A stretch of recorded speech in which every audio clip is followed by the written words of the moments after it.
Welcome to the ultimate crowdsourced personal finance show. This is your Friday Roundup. You're listening to Choose FI Radio. The blueprint for financial independence lives here.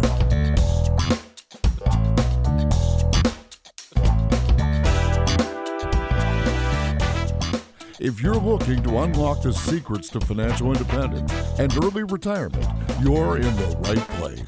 Stay tuned and join a community of like-minded people who are getting off the hamster wheel and taking control of their lives in the pursuit of financial independence. Choose FI, your home for financial independence online.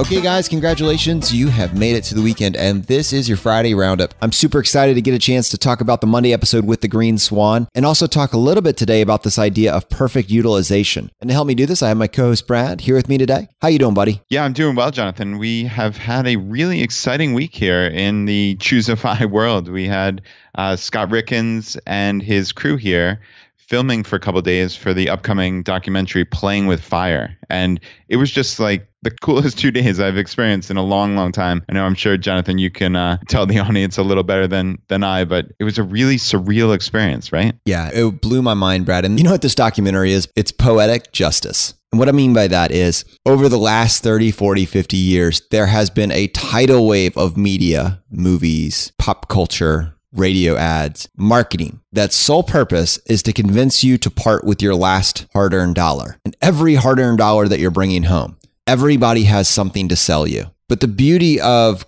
creating a message through the powerful medium of film is that it can be channeled for a force of good.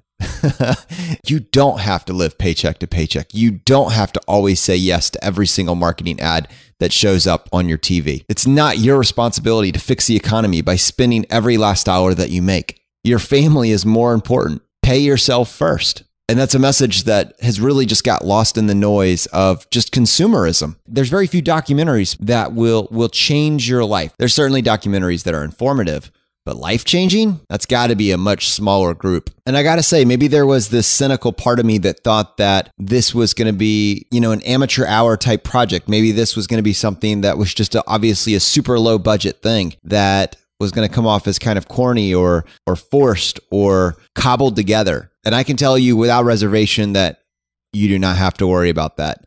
The guys that are doing this are professionals, and the quality that they're bringing to the table is unparalleled. So this documentary is in great hands. And now, having just been kind of behind the scenes and seen what they're doing, I am more convinced than ever that this is the biggest thing to happen, not only in the FI community, but in the personal finance community as well. Yeah, I agree. And to say that it wasn't amateur hour is maybe the biggest understatement of the world. It was incredible. I know Ray, who's the director of photography, and his team, which are Kyle and Zippy, they were just top notch. I mean, Ray, I'm looking at the Playing with Fire website, and Ray is a 3-time Emmy Award winning filmmaker. I mean, that's craziness. And he was just like in our houses filming us doing the podcast and, just a day in the life of each of us, plus this amazing barbecue get together we had on Monday night. I mean, it was just, like you said, it's hard to even fathom. Like when you hear, oh, there's going to be a FI documentary, you think, oh, that's cute. Like that's going to be pretty neat. But man, this is top class in every way possible. And it doesn't stop here. This documentary is not limited to Richmond, Virginia, and 2 guys that are sharing their message on a podcast. Scott, with this crew, is traveling literally, and I'm trying not to just use that too casually, but he is literally traveling all over the world. Obviously, he was here on the East Coast, here in Richmond. He's already been to the West Coast to see Vicki Robin from Your Money or Your Life. He's been in Longmont, Colorado for the grand opening of the world headquarters of Mr. Money Mustache. He's going to Ecuador for Chautauqua. He's going to be going to FinCon in Dallas. He's going down to Florida for Camp FI. And his intent is to really try to represent all the unique ways that people tackle this journey and really talk to many of the influencers that have shaped where this movement is going. To be able to put all these different people, all these different thoughts and ideas and interviews together into one compelling story. We've talked about the value of just getting the message out there and how sometimes it can be difficult to do the heavy lifting yourself. This is a vehicle that is going to reach an audience that this podcast never will. It's going to reach an audience that blogs never will. It is going to reach people all around the world. This documentary is going to be translated into 20 different languages. It's going to have mass distribution on a major platform, potentially like Netflix or Amazon or Facebook. One of these major portals is going to distribute this all around the world. And you guys are behind the scenes on this. This is your story. And I hope we did our part to help, man, because that was an intense moment. Yeah, it sure was. And like you said, we are just a very, very small part of this and a very small part of the community at large, but it's getting this community together. And I think this documentary is going to lend an air of credibility and legitimacy to the FI community that, while we all know that it's legitimate, but there's something else when you have a major level documentary appear, like Jonathan said, on one of those Amazon or Netflix or Facebook, one of those type of platforms that have world-changing powers. So obviously we can go on and on and on about this. It was just a wonderful experience. Like I said earlier, it is a little surreal to have cameras following you around all day. I mean, like we had cameras when me and my kids were walking to the bus stop in the morning. It was a little peculiar. And obviously it's just some regular dude sitting in a house in Richmond. But hopefully it can just show that really anybody can follow this path. As we always say, like we are not special in any way, shape, or form. We just have made choices that focus on happiness and that focus on intentionality with our lives, that we can actually deal with the important things in life as opposed to just keeping up with the Joneses or just, as Jonathan always says, being on the hamster wheel and working so many hours to pay for the expensive houses and cars like everybody else. We reject all that. We live this intentional life here. And it's really not that hard. It's not that hard to make these few choices. And I hope that in our small way, that was communicated and will come through on this documentary. So guys, if you've been listening to this show for the last couple of months, you know that Brad and I have been discussing this idea of community and how we can help foster that community through this platform. One of the reasons we're so motivated to do that is we have people reaching out to us from Canada, Dubai, Australia, England, and obviously all over the United States, saying that there is a need there. There's an unmet need. People are looking for a way to connect in their local geographic region. And so, Brad, do you want to go ahead and take a few minutes and talk about what we came up with? So yeah, we had a ton of people reach out to us to volunteer to be community leaders in their different cities throughout the country and really throughout the world, incredibly enough.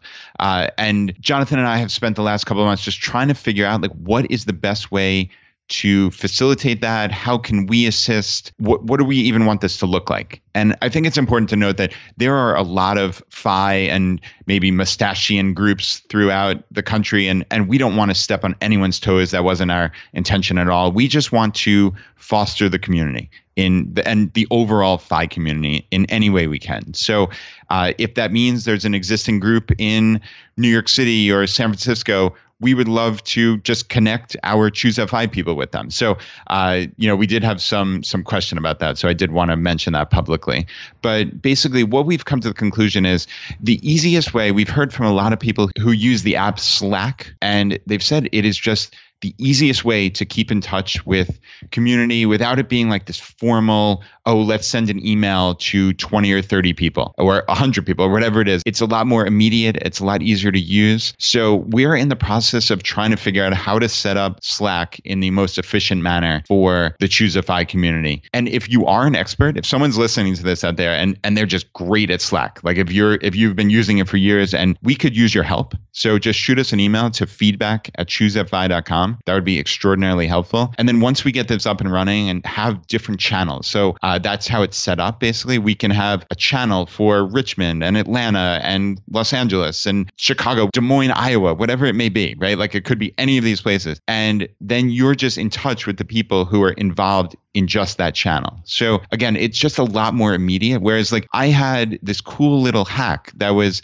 applicable to Richmond, where there's this company I've used to refinance my mortgage and they drop their rates and it's zero closing costs. It's this wonderful thing. But I actually didn't want to take the time. I just thought it was annoying to send an email. Whereas if we had this Slack channel set up, I would have instantly just jotted that off and told people. And who knows, somebody might have saved a couple $1,000. And because I was too lazy or it was too formal to send an email, I didn't do it. And if I'm not doing it, and I'm supposedly the leader of this Choose FI community, then it's just almost like a bridge too far. So anyway, long story short, we are definitely moving on this community idea, and we just are trying to figure out the absolute best way to do it. And it does seem like the Slack is the best way. So as these Friday roundups go on, once we get this set up, we will have a call for the community at large to join this, and we'll set up a special email address, and we'll, ask you to join this group. And I think it'll add a lot of value to your actual day-to-day life. And that's really the goal, is creating this inclusive community. So stay tuned. But again, if someone out there is an expert with Slack, we would love your help. And talking about, sharing resources, Brad, there is a second idea that we had as well that I wanted to go ahead and bring up on the show today. And it is the idea of creating a digital vault, a Choose FI vault, if you will, where we can start sharing not only like all the calculators that you and I have accrued and maybe some of the different resources and documents that we put together, like the pillars of FI, infographics, that sort of thing, the top 50 recipes that Laura is putting together, but also what we've come to learn, the 30, 40, maybe even 100 different documents that our community has put together and shared with us.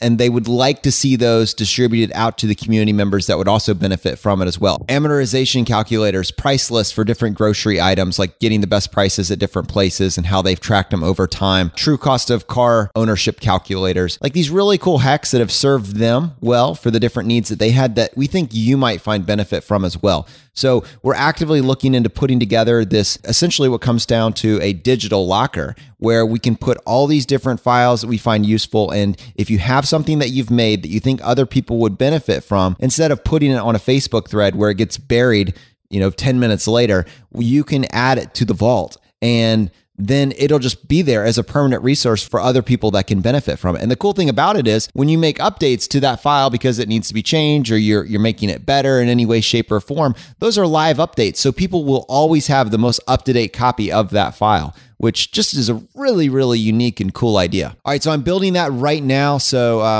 I fully anticipate that by next Friday, I will tell you guys that it's live, and I'll also give you the information on how to get access to that. But I really think that's going to be a valuable resource for you. And I know so many of you have asked, like, how can I get a copy of the essential listening list if I want to catch up on the show quickly? Those are the sorts of resources that I will get put in there for you guys, so that you have the most up-to-date information that we have. Yeah, and the long story short with all these items, unfortunately, we don't have anything for you to actually sign up today, but it's this concept of community, and that's where we're always trying to build. So please know that this is not just a podcast for us. I mean, Jonathan and I spend easily 40 hours each a week on the Choose FI community, just answering emails or thinking through this, trying to come up with different resources and ways to connect people. So we are really working actively to make this happen. And yeah, we hope in the next week or two to have some real concrete information for ways you can sign up. But in the meantime, the easiest way to join the community is through our Facebook group. We now have well over 4,000 members in this group, and it's just the most active Facebook group I've ever seen. So just go to choosefi.com/Facebook and just put in your email address. We'll send you a link to the private group and you're in. So yeah, that's the easiest way to join the community now. But as we discussed, we're really trying to make this better for all of you out there.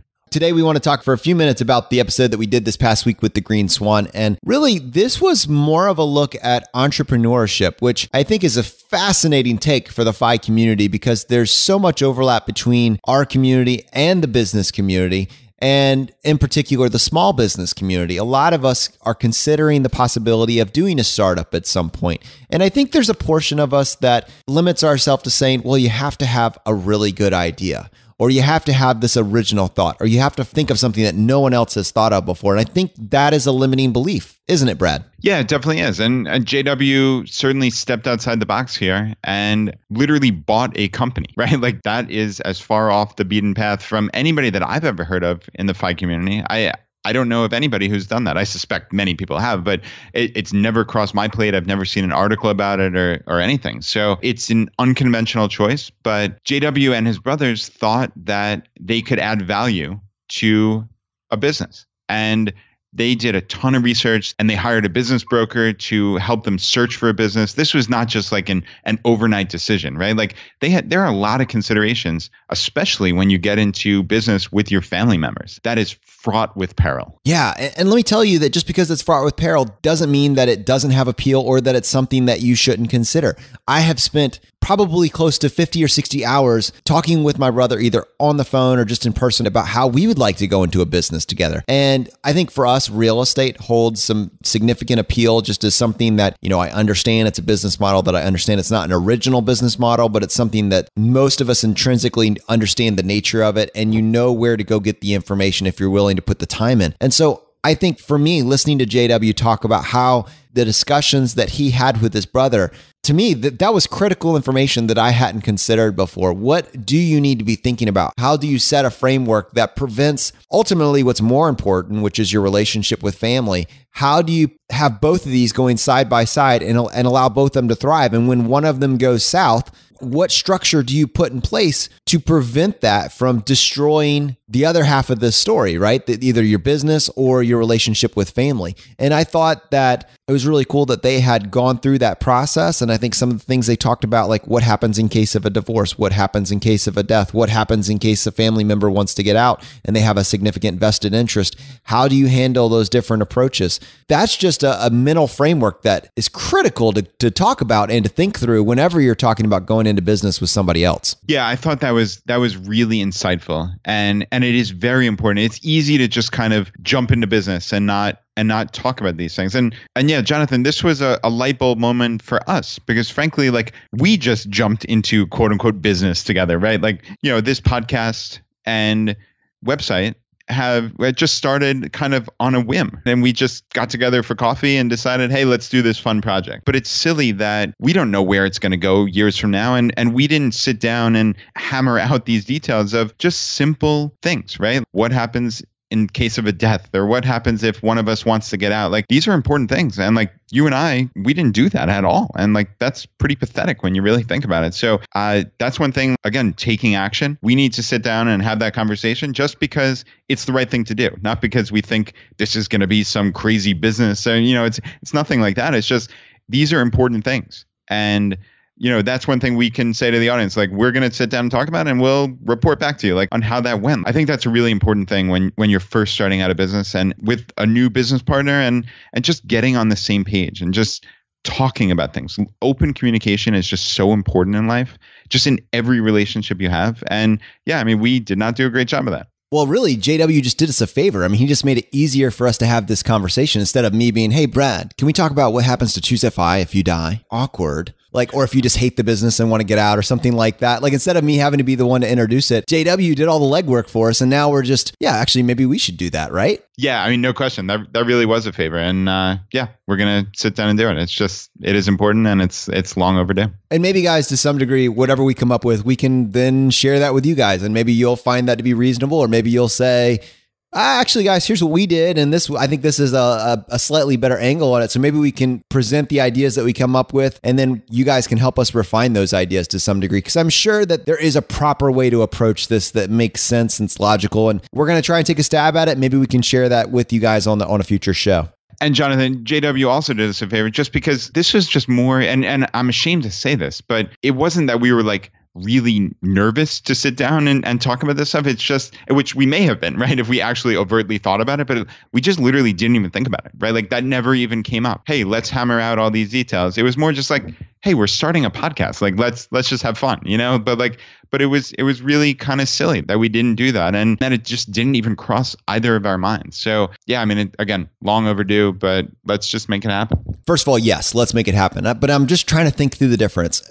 There was no risk, right? I mean, we talked when we did it. This was a side hustle. This was a startup from scratch with very little invested other than our time. And so I think to some degree, I can understand why we were able to bypass it. But you got to say, if you're going to make a significant investment of money in the thousands or tens of thousands or potentially even hundreds of thousands of dollars, like JW, there's a higher level of risk involved with this venture. And so we can be intellectually honest and say, take what you need from this conversation and adapt it to your own unique situation. But realize at some point in time, if you have a business that has legs, if you have a business that is going somewhere and that you can see there's a future in that business, this is an important conversation. So we got a little bit of feedback, and this was from Lucas. And he said, I found it a little hard to relate to in terms of acquiring a business for $1 million. I mean, once I have $1 million that I could invest in an existing business, I've already hit FI, and I could just keep it in the index fund. Now, I suppose that the learnings from Green Swan could be scaled down to buying a smaller business with people that have a lower net worth or don't have partners they trust to buy a business together. And he had a couple other notes, but I want to pause on that. I don't think that JW said that this business costed him $1 million. I don't think he really specified that. Personally, I don't think it serves much value to focus on the dollar amount that was used to purchase this business. I think you already kind of nailed it. It's more of the concept. You scale this to what you're actually doing. But I do think that the natural place for us to take this conversation is to more of a rich dad, poor dad aspect, which is instead of buying stuff, and when you look at the cash flow quadrant, you put the money in, it never comes back. JW put his money into something that has the potential to earn income for him in the future. He's purchasing assets. And I completely understand what you're saying. I think different people have different skill sets and risk tolerance. I thought what was so fascinating about it is that JW didn't need this, right? I mean, Brad, when we talked about what he was doing to hit FI, he doesn't need this business in order to hit FI. This was a portion of his investment portfolio. And I think that's so interesting. I got a message from somebody recently, and they were basically just asking us, after you finish all your tax deferred vehicles, so you've maxed out your 457, your 403B, or your 401k, you've maxed out your HSA.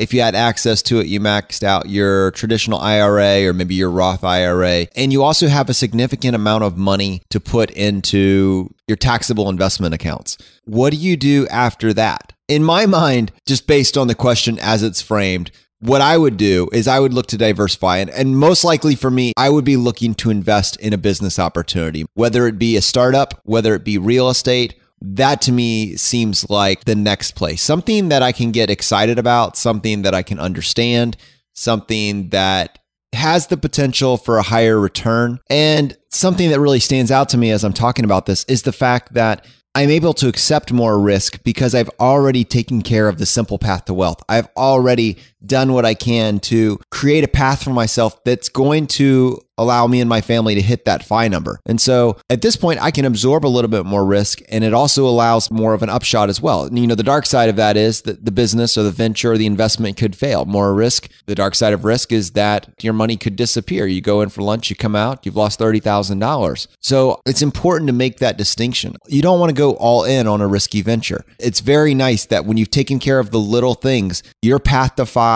is going to take care of itself. And then it's a question of what else do you want to try? And keep in mind, we're not talking about buying a Porsche or a Jaguar here, or purchasing the latest iPhone. We're talking about buying assets.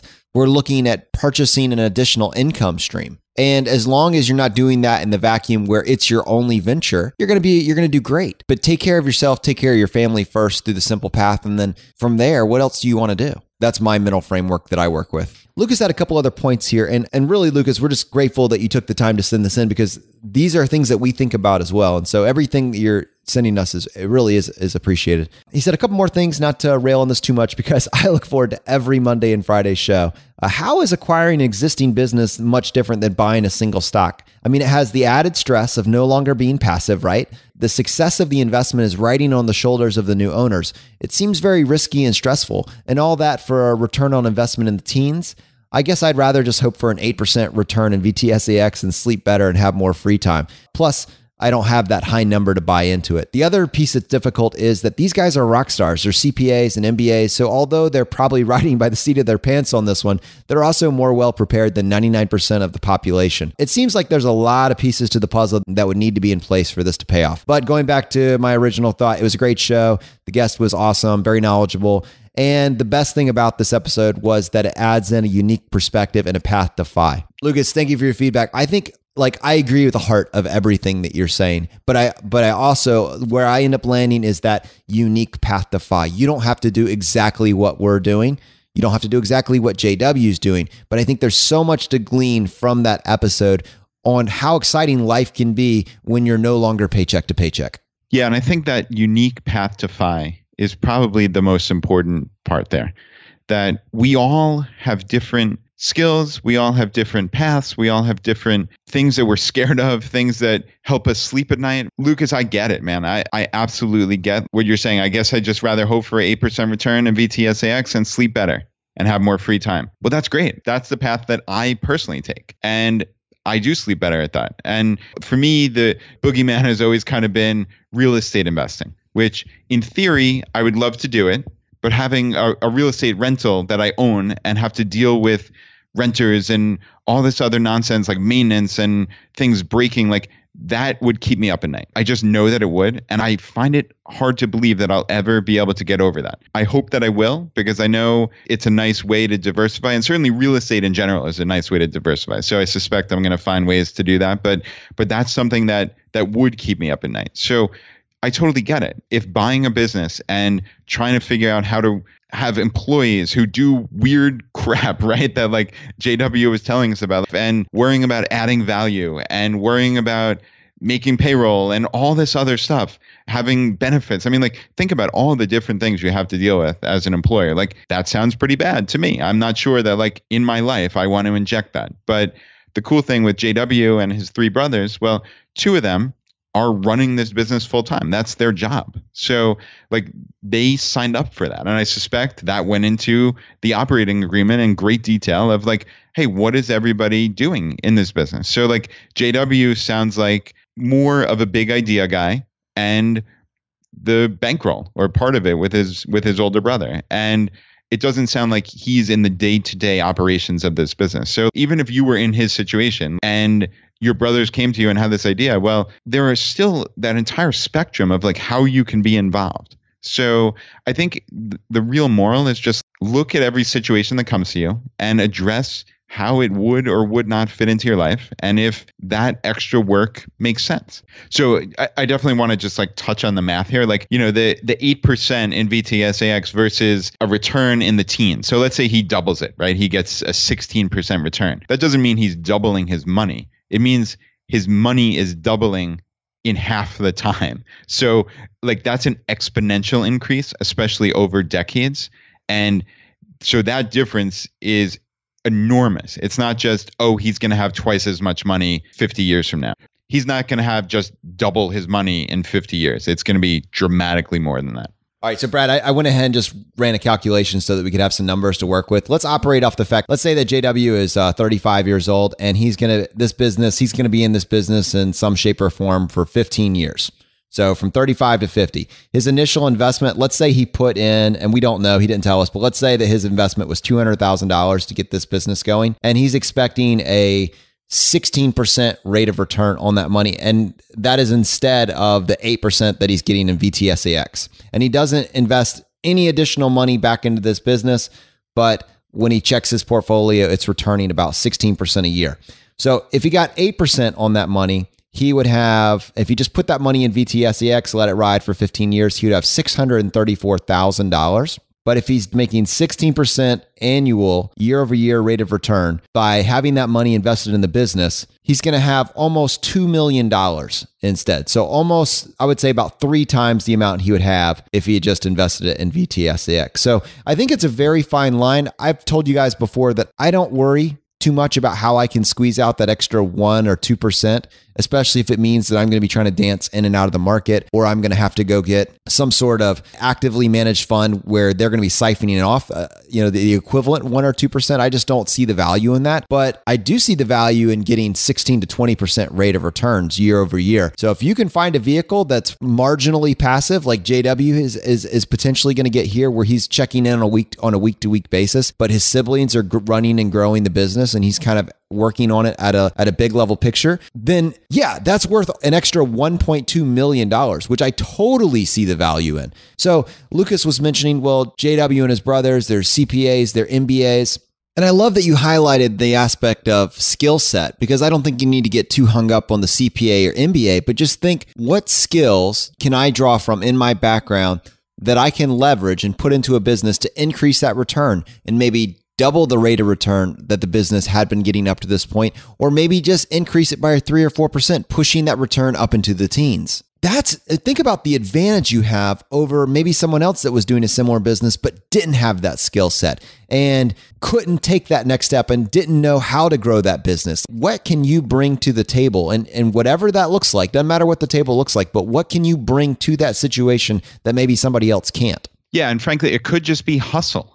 Right? Like it could just be passion. I'm not sure that it has to be some skill. And I'm not sure, frankly, that like being a CPA or an MBA is going to do anything for whatever business that JW necessarily has. He said it was some type of industrial services. I frankly don't know what that means. And obviously he doesn't publicly say, but I'm a CPA. I'm not sure that I can necessarily add a ton of value, but maybe the two younger brothers with a lot of hustle could add a lot of value. Right. So like I said before, I agree with a ton of what Luke has said in his comment, and I get where he's coming from. But like, to me, that sounds like a limiting belief. They're rock stars. They're CPAs and MBAs. Well, like, I'm a CPA. I wouldn't feel like I'd walk into a business and be a rock star. Like, I think Lucas or anybody in the community would have the same ability to affect change as I would, which is you walk in, you survey the scene, you see what's working, what isn't working, you talk to your employees, and you hustle and you put in the hours and you figure it out. So like, I wouldn't get caught up on that kind of stuff at all. I love your point about hustle, Brad. And I just want to say, like,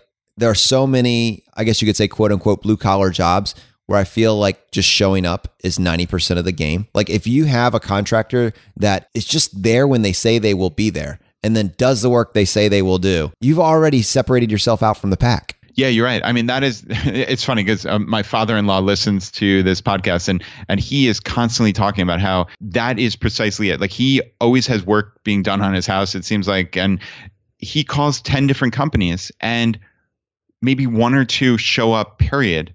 And if you get 1 out of 10 to show up on time in a professional manner, it's amazing. And I mean, that's just not good enough. Like, so if you can just do the basics right, like, you, in some professions, you're way, way, way ahead of the game. And I mean, it's doing the right things. Like we said, it's the hustle. It's being professional. Like, there are just little things that you can add that just might set you apart in whatever industry you're in. I don't know if in this industrial services industry, like, something like that would change, but like, maybe you being in your regular day-to-day job, like, you have a level of professionalism that you're used to. And if you can inject that into this new business, like, that might be the 3 or 4% a year, just something as simple as that would move the needle. So like, don't get stuck in limiting beliefs like, oh, I can't add value. Like, it's about having these various skills you just pick up in your life by reading, by listening to podcasts. Just be interesting and be interested in learning new things. And you never know where that talent stack is going to help you in the future. You just simply can't know, but just keep adding these skills in your life and good things will happen. I know I see that in my own life. I don't think that I'm great at any one single thing, but like, I've picked up a bunch of skills over the last 10 or 15 years. And I think it adds up to me being like a fairly valuable person in general, but I'm not complacent. I know less than 1% of what there is to know. And like, I constantly want to learn. I constantly want to find out new things. And like, I think that kind of inquisitive mind is what's going to help you succeed in life. And, you know, when I look at my own skill sets, not a CPA, don't have an MBA, but when I look at JW's situation, I think, all right, what could I bring to a table? Let's say I found a small business that I could buy into. What could I do to dramatically improve the business, which the implication would be it would improve my return on investment over a period of time. Let's say this business is undervalued or people are jumping ship because the culture is bad. Can I improve the culture? Can I improve the environment that people are working in? Can I remove the bad elements either through attrition, through new hires? Can I improve the marketing by improving the brand and the reputation? Can I improve it through networking and meeting with people that will benefit from our services? Were those being done well? And then you got to look at your strengths. Obviously, you got to look at your weaknesses. It's called a SWOT test, and you can get into your opportunities. And there are ways at a very granular level that if you're willing to be a lifelong learner and learn how to affect change, it's much easier on the smaller scale of a single business than it is on a massive ship or a massive corporation.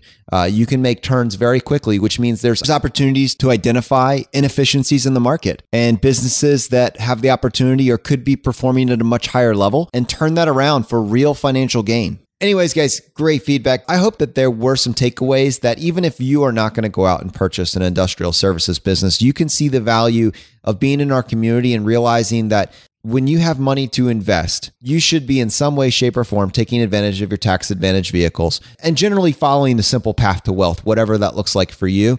But you don't need to be limited to that. And at some point, you may have the option for a more creative investment to not just save money, but potentially produce multiple income streams. And there are advantages to small business ownership that are worth discussing over and over again. The Choose FI community is not limited to extreme frugality. And our goal is not to convince you to live on $5,000 a year, but rather it is to highlight the diversity of the paths that different people choose so that you get to choose which one suits the life that you want to live.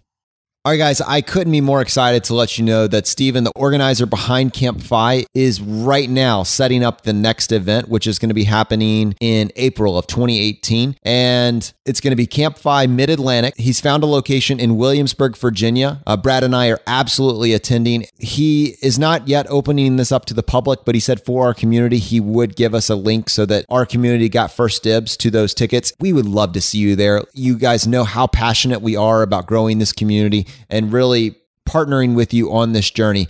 And it's just amazing that this opportunity has opened up. And we hope that if that interests you, if you want to hang out with two normal guys, play some board games, hear some great speakers, listen to some awesome topics, and just be motivated and encouraged on this path, you would consider just coming and joining in the fun. So that's going to be April 2018. We're setting up the short link. You can just go to choosefi.com/campfi, CAMPFI, campfi. And those tickets are going to be opened up early release just for the Choose FI community right now. Yeah, and that's April 13th through the 16th of 2018. And yeah, we'd absolutely love to meet you. This is basically right in our backyard. It's less than an hour from each of our houses, which is cool, and a nice central location. So yeah, I mean, I hope Steven is anticipating at least 50 people will be there. So there are 50 tickets and they are going to go pretty quickly. So if you're interested in signing up, yeah, like Jonathan said, it's choosefi.com/campfi. Brad, Stacy really highlighted this quote. I'm going to go ahead and take credit for this because I don't think I've seen anybody else say this, and I know I said it on the show. So Stacy is giving me credit for the quote, collect skills, not stuff. If you know somebody else that said that first, please don't correct me. I'd just like to roll with it and have it on my tombstone. So we're going to go with it. But that, to me, that's my life motto right now. Like, I'm latching on to that. And I realized it appeals to me for multiple reasons. One, I think the past mentality, the way our country is kind of set up, is we try to get people to be a master of one thing. We tell you that you need to decide what you're going to do at the age of 16 or 17, and you go get a college degree that's in that particular field, and then you're in that field, but you're in that field with $60,000 or $70,000 of student loan debt, which is going to take you 30 or 40 years to pay off. So you kind of need the security of what you're good at. So you're kind of trapped in this hamster wheel. But what appeals to me about our community and the way that we tackle this game is that we have reached financial freedom within a period of 5 to 15 years. And our focus the entire time is on just becoming a hopefully happier, but along the way, a more useful person through the development of skills. And my focus has been, instead of focusing on one thing and being the best at that one thing, which I will never be, I am moderately okay at 100 different things. This gives me an excuse to collect these different skills. And the reason I bring that up is to set up this idea that we'd like to explore further of a makerspace. Now, some of you have heard of this before. I had not, as of about a month ago. And since I heard about it once, it's amazing how you hear about this idea one time and then suddenly you hear about it everywhere.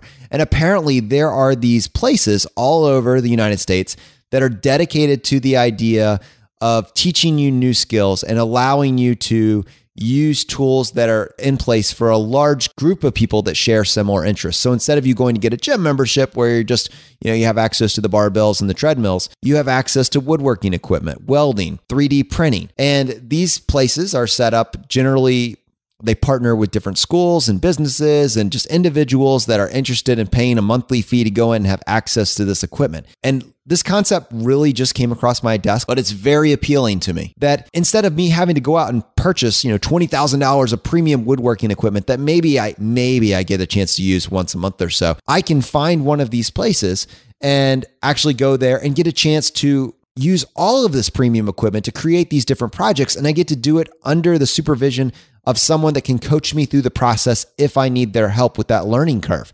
So this just blew my mind that this was even available. And apparently, Brad, there's one here in Richmond. Is it really? There really is. So I am in the process of reaching out. Maybe we can get them to come on the show and talk a little bit about their business model. But there probably is one in your area, and you would just want to Google the name of your city and makerspace or creator space. But I think that would just be a really cool thing. If this excites you and you've thought, well, I just don't have room in my backyard, or I don't have the budget for all this equipment that you would need to get started with that, why don't you just go get a day pass, go get a monthly membership, go check it out. See if there's a place that will feed into this lifelong love of learning new skills. I just think that's really cool. And once you free up your time, you no longer have to be at your 9 to 5 every single day. What are you going to fill that with? And in my mind, assuming that it's not some sort of business, small business that I'm continuing to work on, my free time would obviously at bare minimum be accruing new skills because it brings joy to my life. Yeah, that's interesting. I know obviously there are many, many tens of thousands of skills you can pick up. I'm not sure in my own life that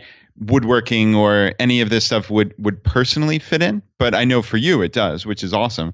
But what does strike me about that is the sharing aspect. Like, Jonathan, that I talk about that all the time. Like, I wish instead of me having a garage filled with lawnmowers and weed whackers and hedge clippers and all this other random stuff that I use 30 minutes a year, that I could share these things with my neighbors and we could all have some pooled resources. Like, to me, that would be awesome and would be a really efficient way to not have to waste money on stuff that just sits idle all the time. So that appeals to me about the makerspace.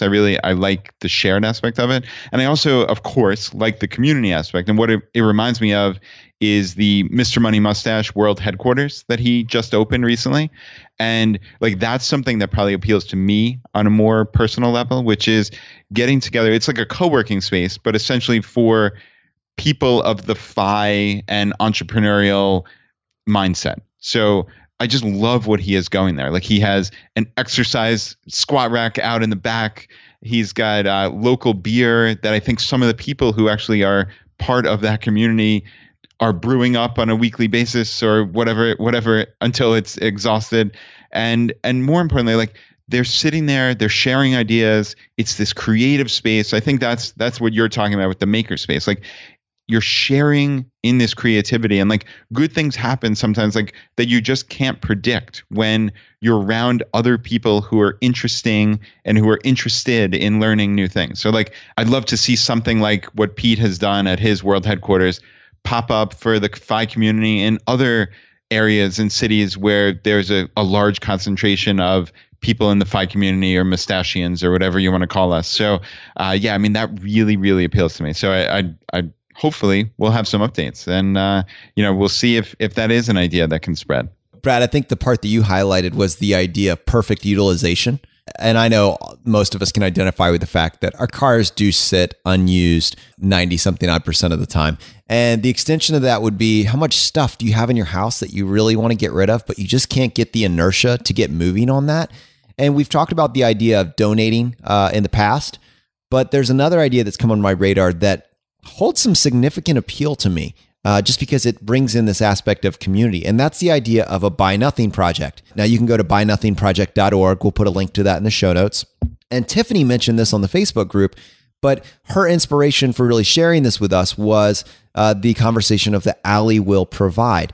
And buynothingproject.org is this community-based idea that you can actually start in your specific neighborhood. And you can do it even through a Facebook group, which is private, that you allow people to join if this is something that they are actively participating in. But think about all the stuff that you have in your house that maybe made sense 2 or 3 or 4 years ago when you purchased it or acquired it somehow. But now you don't use it, but you don't want to get rid of it because you want it to go to a good place. And you can't quite bring yourself to take it to just a thrift store because you have a feeling it's just going to disappear or it's just not going to be used, or, you just want to see it placed in a good home. Well, Buy Nothing Group will take care of that, because the idea is you can post things. You're not asking for money for these objects. You're not trying to get a good deal on it or a good price on it. You're just sharing it with people in your neighborhood that could benefit. And what may have served you several years ago that no longer serves you now may be the exact thing that someone else was looking for. Think about what you have to share. Some people have basil and fresh herbs that go off 1 week after they're picked, and they make so much they can't use it all.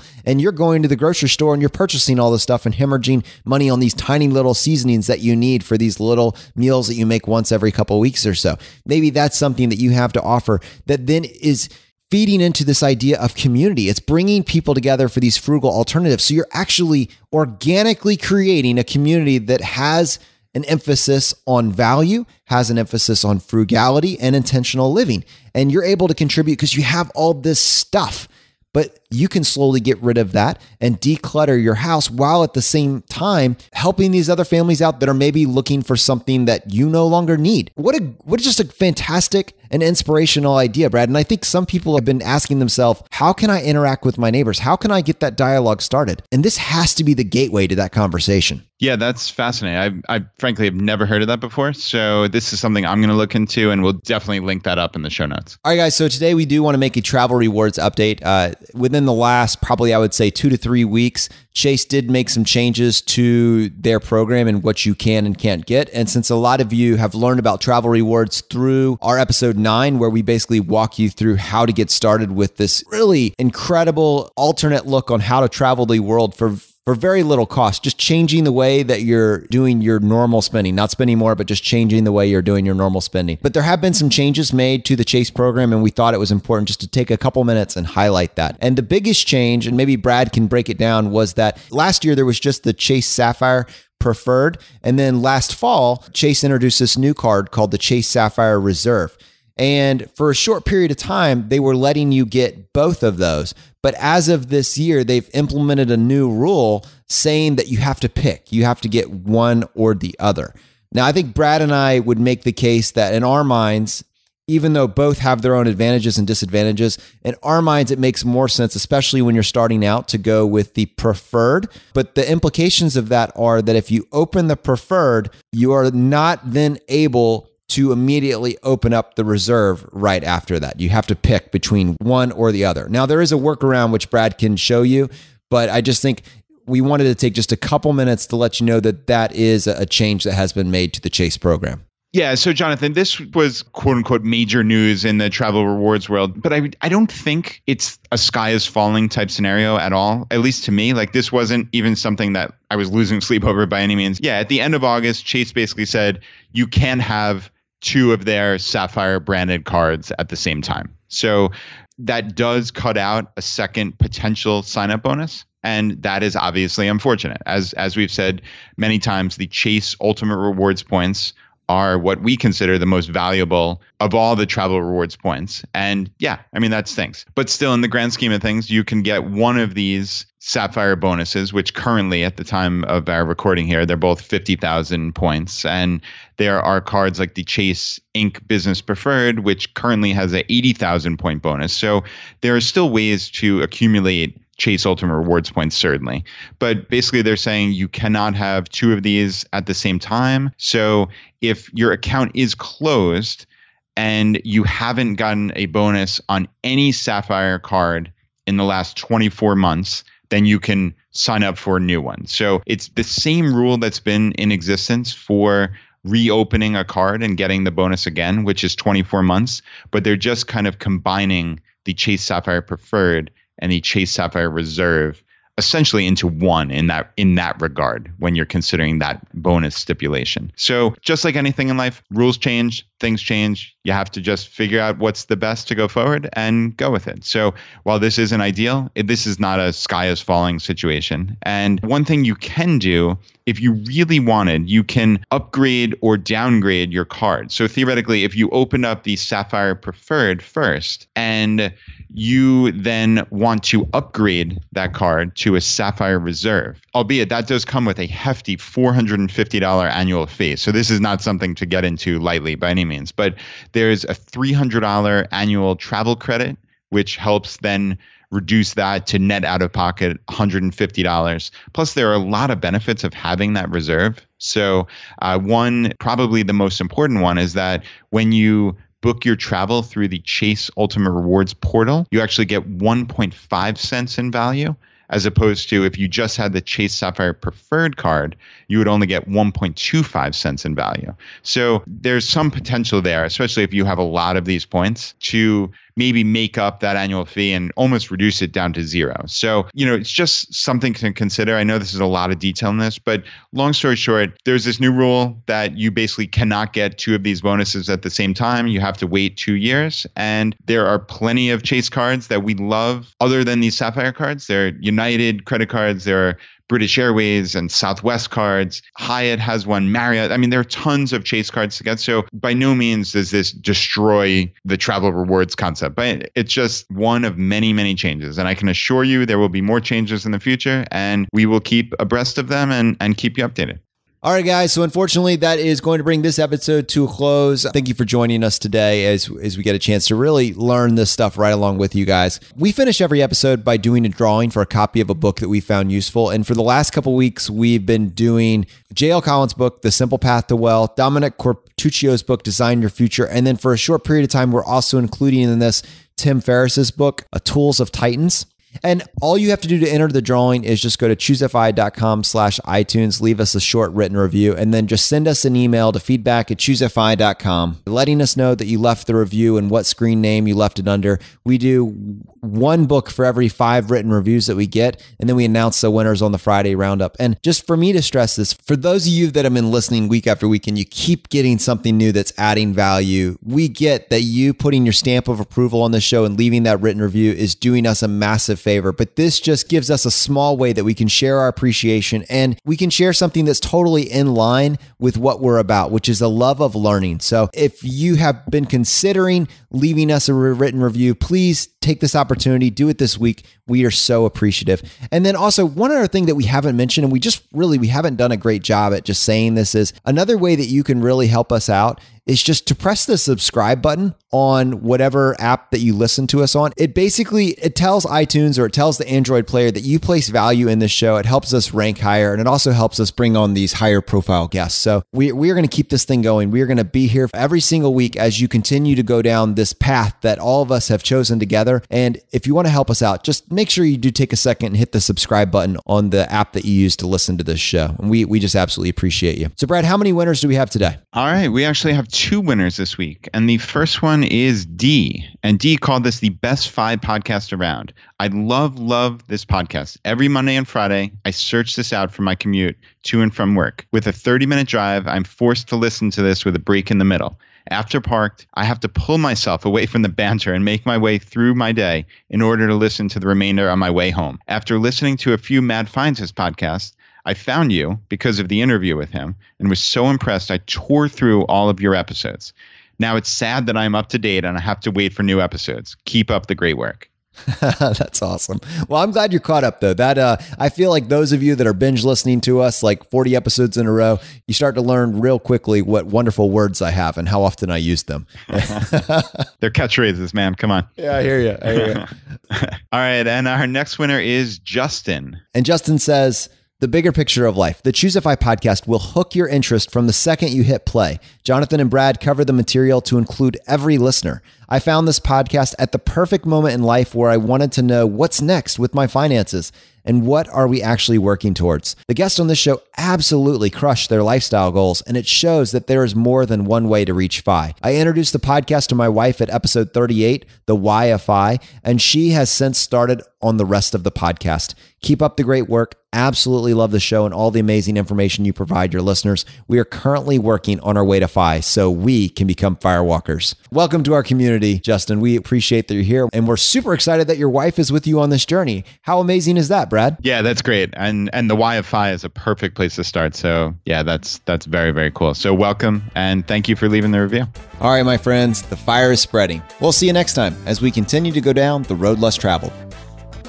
You've been listening to Choose FI Radio Podcast, where we help middle-class America build wealth, one life hack at a time.